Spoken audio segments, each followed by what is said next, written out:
It's been a while since I've written anything related to the Disney Corporation, and I'm sure you can understand why. A lot has been going on since my last post. I received a lot of questions and concerns from folks who read my first-hand account of Mowgli's Palace, a resort that was built and abandoned by Disney. I want to thank everyone who mirrored my post. I've been taken down from a few places, mostly corporate sites that were easily leaned on by a larger power. However, for every nuked topic for a disappearing blog post, it seems like 100 more have popped up. There is something they'll have to face. There's no turning back for them. None for me either. I'm definitely being followed for the first month or two.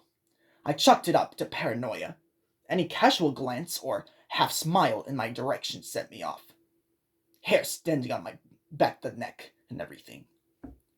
The first one, or rather, the first one I was actually able to spot was a telephone worker miling around my apartment complex.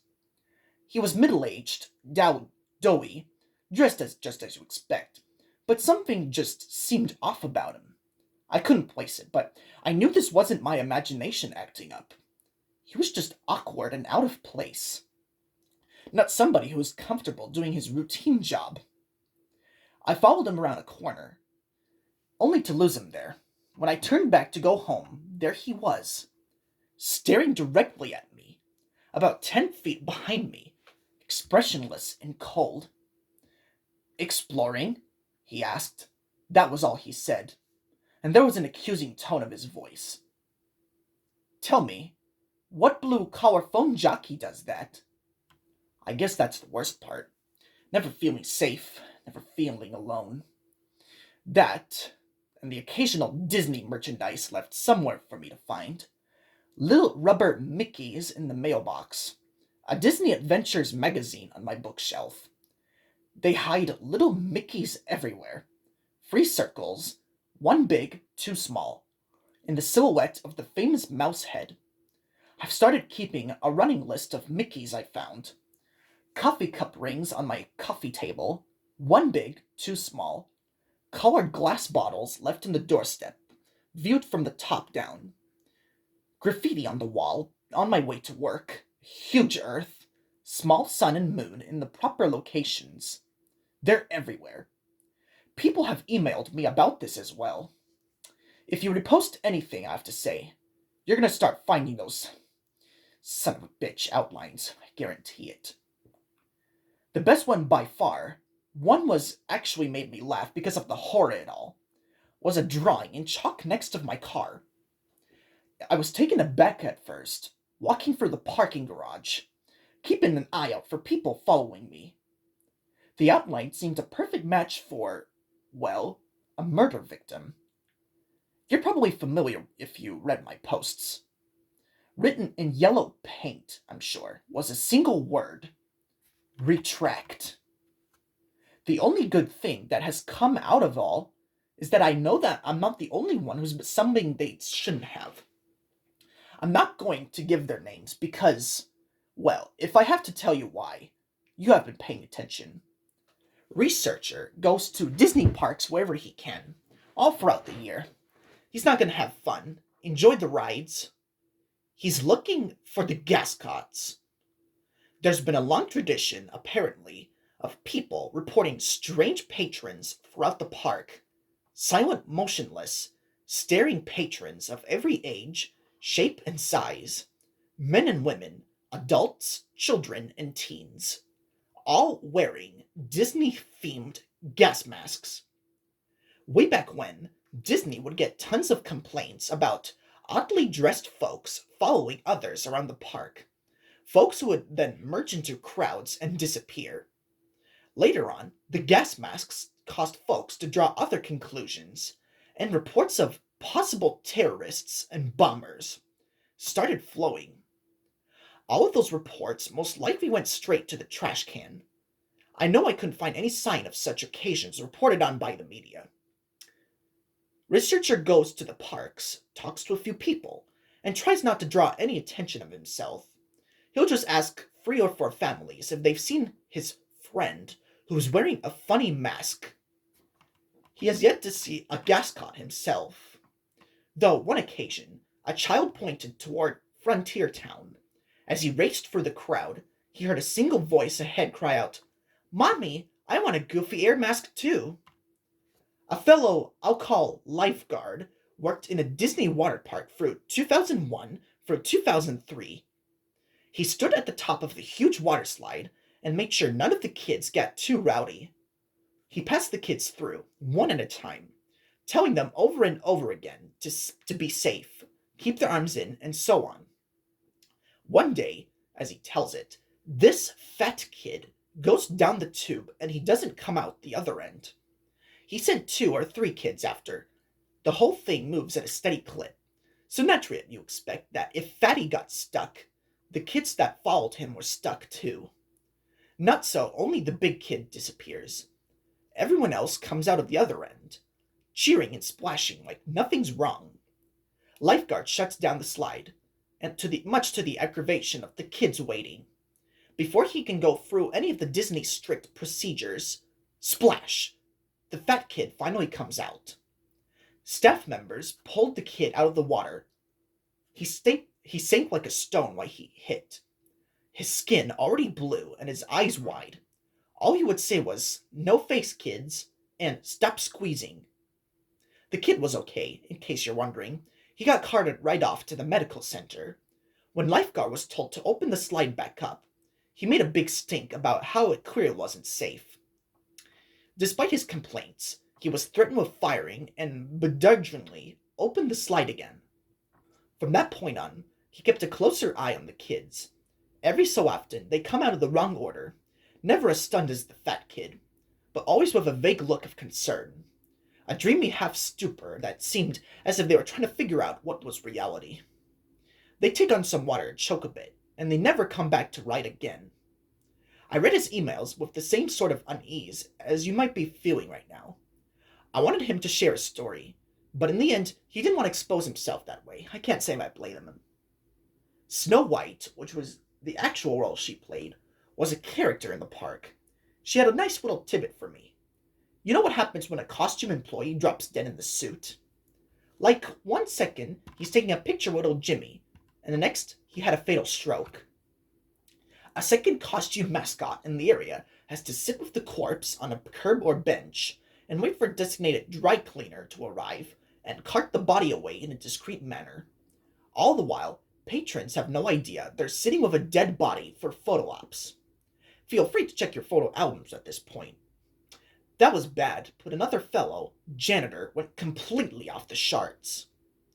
Disney World is built with a series of underground tunnels just below your feet. There's 3 stories worth. Anything and everything you can imagine is down there, for use of the employees. They're called utilidors, utility corridors. Basically, that's the reason you don't see characters out of place or janitors wandering throughout the park. They pop in and out of hidden doors and travel a concealed town you're walking on. Janitor told me something that might be common knowledge, but was nonetheless news to me. Walt Disney had several apartments built into his parks. There's one above Cinderella's castle. There's one in the Pirates of the Caribbean ride. They're all over the place. More than that, there are nightclubs, a movie theater, a bowling alley, and much more. All behind doors built right into the whimsical facades you passed by without a second look. Club 22 is such a hidden area. If you have the cash to join the exclusive club, then you'll have access to it and much more. Club 22 is a place where anything goes. Disney Co. calls these places dark zones. Spots where the squeaky clean visage of Mickey Mouse gives way to drinking, drugs, and yes, sex. Conversely, the rest of the park is the bright zone with a few gray-zoned utilidors between. As far as the janitor has had, it wasn't always that way. It was more of a slow decline and the gradual relaxation of social norms with the elite group. The reason he knows all this? You may have already guessed it. He's cleaned it. After a lengthy background check and a non-disclosure form, Janitor moved up from the park attendant to one of the Dark Zone cleaning crew. Now, before you get some satanic human sacrifice vision in your head, Janitor saw nothing of the sort. Lots of empty alcohol bottles. Yes, used condoms scattered like deflated New Year's balloons. Oh yeah, he cleaned up his share of blood, semen, and vomit. But it was all down to the unrestricted behavior of patrons, as opposed to any sort of cult behavior. At least, that's how he sees it in retrospect. All that trash, that profane shit, went into the furnace and mingled with the smoke of quaint cottage chimney. If you've been to Disney World, you've breathed ultra-condensed sin. Backing up this information was Hammer. Hammer mailed me in the old-fashioned way, though I don't know how he got my home address. He sent me photocopies of works proving his employment, with the instruction to burn them, which I was convinced. In which I did gladly. Hammer worked around the Disney World Park, doing demolition and construction. At one point, he approached a superior regarding some strange construction plans. There was a wide rectangular area marked off in the blueprints, about the size of a supermarket. The area was left unnamed, and only bore the words, "Do not dig." Not only was his superior in the dark, but he was super fucking purposefully in the dark. He didn't want to talk about it. None to know about it. It ended the conversation with space intentionally left blank. Hammer didn't get it. The area seemed a waste of space, and it was directly conflicting with the work that his team had been given. He started poking around the area on his off time, finding only a direct steel door and a great span of concrete just beyond. It was a supermarket's worth of blank gray floor. Soon after, Hammer started picking gascots out of the crowds. Unlike all other resorts, the people, the things, would stand in full view of the guy. They clustered together in distance, or they'd just be pressed against a wall when he turned a corner. He said they moved weird, like they were weak or injured, like a deer that's been run down by a hunter and can't flee anymore. The gas masks, the Disney character faces were with filters jammed in. He noted that they seemed wet on the inside, like condensation on a car window. Tiny beads of water glimmered behind the glass, making it impossible for any of them to actually see. Probing further, Hammer started asking questions of anyone and everyone who had been working in the park for a decade or more. He hit dead ends throughout, until he decided it wasn't to Ida.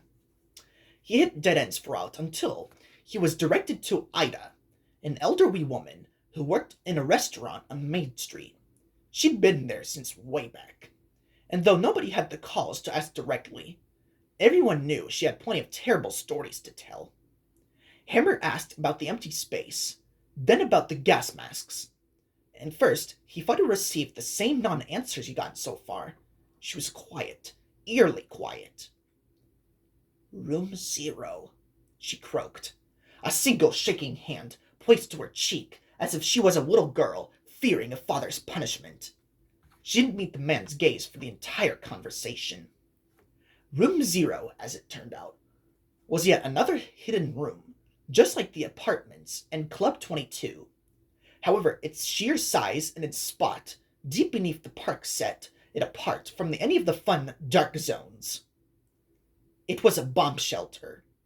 Room 0 was built to withstand a massive attack. It conducted to be foreign or domestic enemies.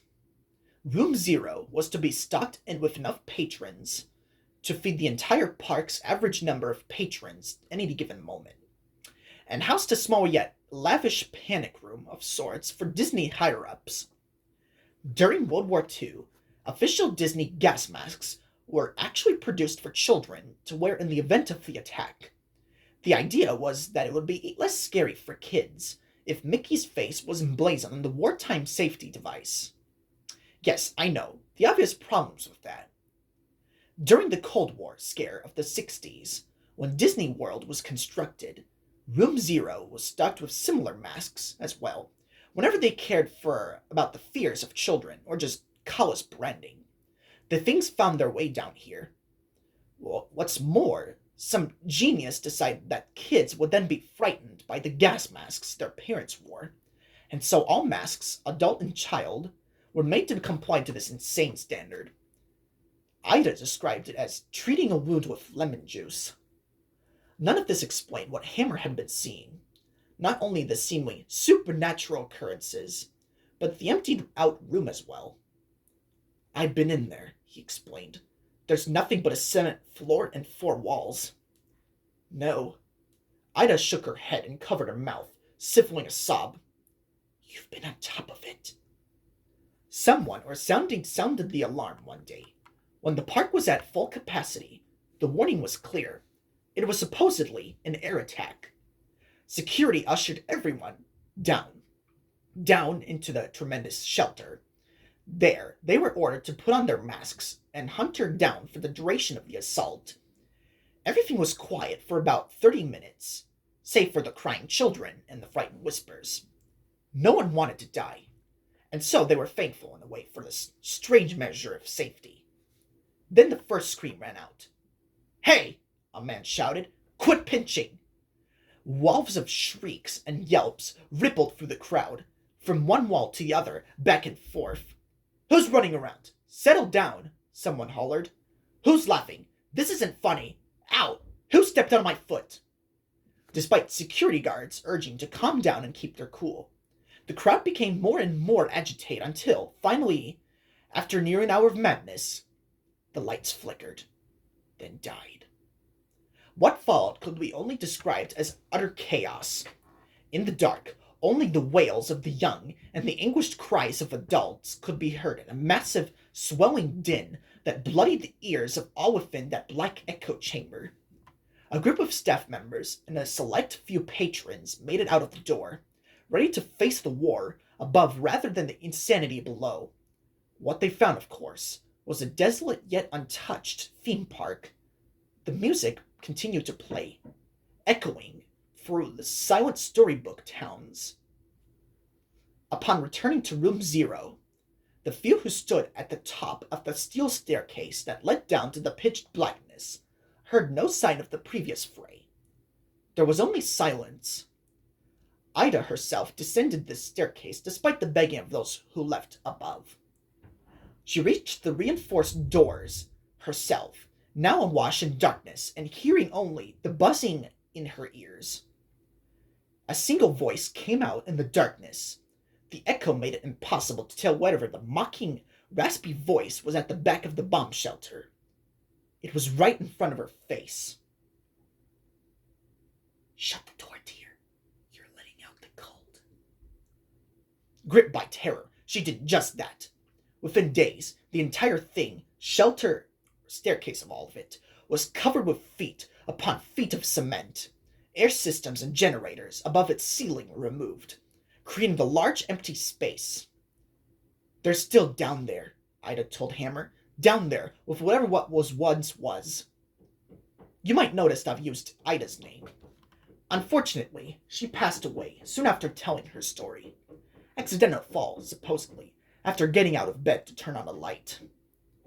Such a company devotee, the paper reported, that her entire bedroom was covered with Mickey silhouettes.